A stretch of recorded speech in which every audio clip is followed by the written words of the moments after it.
How to unarchive on Telegram. Hi everyone, welcome back to our channel, The Solution Guy. In today's video, I will guide you on how you can unarchive chats on Telegram after you've archived them. So make sure to watch the video till the end. Now all you have to do is just open up Telegram. And you can see some of the archived chats at the very top, right?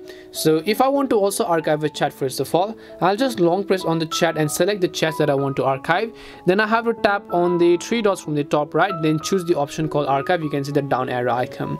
And the process to unarchive is also basically the same. Just go to your archive chats folder, select the chats that you want to unarchive in this case, then tap on the three dots. Tap on the option called unarchive, and then they will be successfully unarchived, and then move to your main chat feed. Now you can see the archived chats are not there, it has been moved to your main inbox feed. This is simply how you can unarchive chats on Telegram. We hope the video was really helpful, and if it did help you, then make sure to leave a like and subscribe to the channel. If you have any questions, feel free to leave them down. Thank you very much for watching, and see you in the next video.